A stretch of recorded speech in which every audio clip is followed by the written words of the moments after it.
Hello, Knights fans. I'm Mike Balestra, Director of Athletic Communications at Queens College. Joining me to look back on the 2013-14 season is women's basketball head coach Bet Namovsky. Bet, welcome. Thank you. Before we look back just on last season, I think it's important to go back to your first year here. You had a one-win season, then you went to 11 wins, and then this past year 20 wins. And it's that sustained success I want to talk about. What are your thoughts sort of about the improvement and how to keep improving, and what have been the keys to that? Well, I think there's two things to improving a program. One, to ensure that the players that you have in the program already are developing and improving. That's the one way to improve. And the other is that, we've gone out and we've recruited different types of players and more talented players. That's really been the secret to developing. Okay, now let's look at this past season specifically. There's a myriad of superlatives. I think the first thing I want to ask you about is, I know you beat two Northeast 10 schools for the first time in, I think, 7 or 8 years, in a long time in school history. Just what are your thoughts about that? It's great that we've had some superlatives, some highlights, some accomplishments in the last season or two. Mm-hmm. And there's been a lot of work that's behind that. So, it's one thing to say that you're going to go out and recruit talent, which we've done, mm-hmm. but it's another thing for the players to buy in, to work hard, and to strive for those goals. So, we could not be happier with where the program is right now. We definitely have room for growth, and we're going to continue to strive for that. We're excited about what we've achieved to this date. So let's talk about some of the superlatives again from last year. You had 20 wins. You beat a regionally ranked team in the District of Columbia. You had a third seed in the playoffs, a home game which you guys won. Just kind of, how would you sum up all that success? It's been a lot of hard work. It's been hard work on everyone's part. The coaching staff, not only myself, but my assistant coaches and trainers, to strength and conditioning coaches. We've taken a step up in that category as well. But again, I think that the most challenging part for any coach who takes on a program that was in our situation is trying to reestablish a culture and build a culture of success.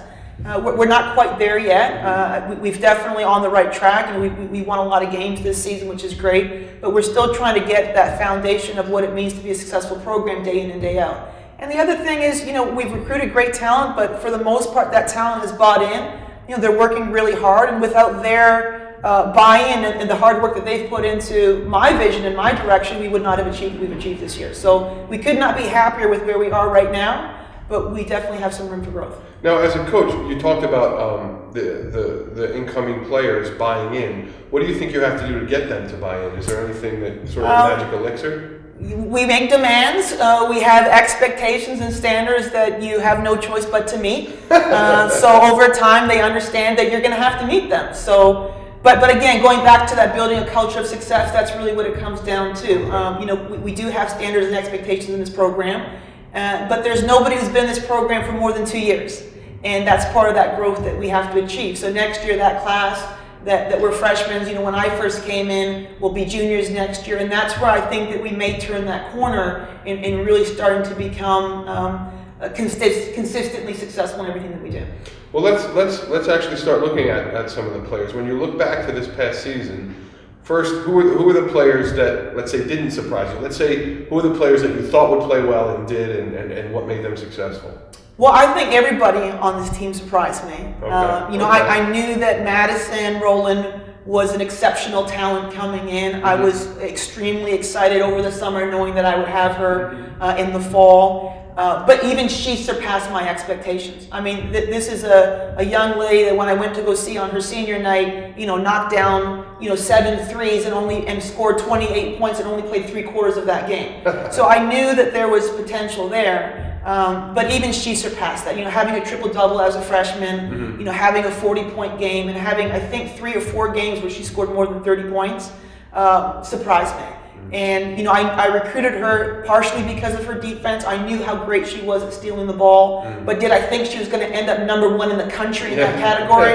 No. So even she surprised me and surpassed me. Okay. And then there were a few others. I know what Mackenzie Rowland brings to the table, mm-hmm. but she was coming off of an ACL injury from the year before. Was she going to be the Mackenzie Rowland that I recruited out of high school? You know what? For the most part, she was. Mm-hmm. There was also an unknown in Liz Gully coming off of an ACL and what she was going to contribute. Sure. But again, she ended up, truthfully, meeting my expectations of, what we thought that she would do in the program.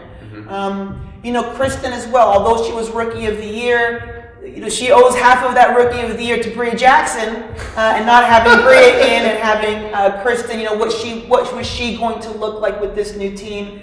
And coming off of 5 to 6 weeks having not practiced at all, completely immobilized because of injury, Right. had one hour practice. That was it. Turns around the next day and scores 10 or 11 points, having not done anything for 5 or 6 weeks.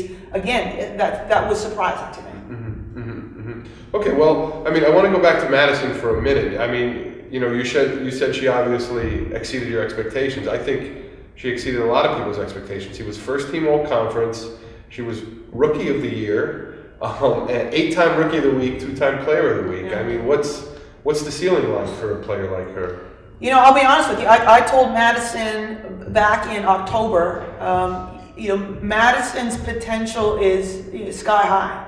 And I've told her that my goal for her was to be in the record books. We said that very early, that her potential, her talent, and her basketball IQ is so high that she should be setting records. But again, did I think that was going to happen in her freshman year where she finishes off #1 all-time in Queens College for steal? Right. Absolutely not. Right. Her potential is high. There is still a lot of room for growth. I know that people may not believe that with a kid who could score 40 points a game, but she still has a lot to learn on the offensive end of things, and truthfully on the defensive end of things as well. So there is a lot more to come with her. Bria set the record with 49 points scored in one game. I never thought that I would ever see someone break that while I was at Queens, but Madison can definitely do that. At least there's a chance, yeah, Right. definitely. Now, tell me about her sister. What's it like kind of coaching the two of them? They're sort of the two, I don't want to say best players on the team, but certainly the two with the most, that have been feted the most. Mackenzie this year was second team all-conference. They're definitely the ones who've gotten the attention because they're impact players. The game is a different game when Madison's in the game. The game is a different game when Mackenzie's in the game. Sure. So yes, they've received the accolades and the highlights. To be honest with you, I very rarely refer to them as sisters or say, where's your sister, or look for your sister. I've tried to treat them as individuals, so I often don't call them the Rolands or the sisters because they are so different. They are completely different in personality, and it's great that they play two different positions. Because you can play them together and they complement each other very well. So I've tried to keep the sibling thing out of it as much as possible, and more for the sake of the team, because at the end of the day, everyone is a player on this team, Sure. and they're all there to contribute to the team. So we try to just treat them as individuals. I have two sisters. I totally understand what There you you mean. Now, I want to look ahead real quick as the last thing to next year. You sort of have this progression of wins and progression of success. Based on the recruits you think are coming, based on what you have coming back, what are your expectations for next season? What do you think is realistic? Yeah, my expectation for this year, I just think we should take a step up every year. So last year, we were in that quarterfinal game. Last year, we lost that game. So the goal this year was to get to that semifinal game. We got to that semifinal game. So the natural progression for me is we need to be in that championship game next year. That's what our goals and our expectations are for next year. Just continue to take one step forward. As long as we're taking one step forward, and it could just be a small step, then we're still moving in the right direction. Okay, Knights fans, that was Queens College women's basketball coach Bet Namofsky. To follow the women's basketball team and all the other athletic teams, just log on to www.queensknights.com.